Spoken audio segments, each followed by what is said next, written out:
So Kirby, I sent you a link and a password for a maintenance page. I'm gonna put the link in here. And you've got the password. I sent that by email, so I'm not gonna like put the password out here so that people can spam Roman with this. But I'm gonna type in my password. Oops, maybe I will. And that gives you this checklist. Then what I recommend is just you go ahead and print it. So that takes about 20 seconds. So you end up with a printed form, and then your guy that's doing the maintenance and checking everything can go down to the boat and he can say, check the bilge pumps. Are they working? He runs them manually. Are they working?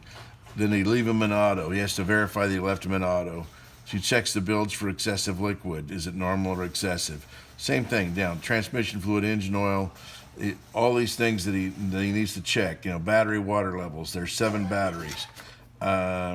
Check engine water levels. Start and run the engines. All that stuff. Then so he fills it all out while he's down there at the boat, and then he comes back and he starts clicking. All the bilge pumps are working. I left them all in auto. We got normal amount of water in the bilge. Transmission fluid levels are good. Maybe an engine level was low. How much did he add? How much oil did he add? Shaft packings normal for the batteries. What if there's an exception? Water going out of the exhaust pipes. He's going to check it when he starts the engines, make sure that's going. Normal start, or was it a hard start? Difficult start. So we want to, because that difficult start, that'll trigger some more maintenance for you guys. Is the oil pressure okay? All the way down through the list. When he gets done with the list, he'll submit the list. Now, I don't want to spam anybody, so there is a problem with the form submission because I didn't fill it completely out. So once it's filled completely out, then that gets sent.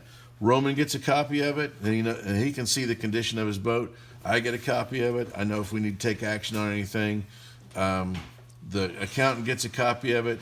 He knows he's going to get your bill as soon as he sees this.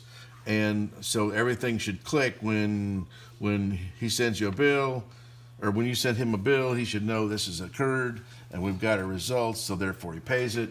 And so that's what we need to have filled out. That's what this form's for. The idea of using this form is if we learn something that we need to be checking that we haven't been, we can update the form, and we have a electronic record as well as a paper record that Roma would like to have kept on the boat. But we have both of those records that we can keep. So that's what we're looking for. Just wanted to show you how simple that is. Thank you.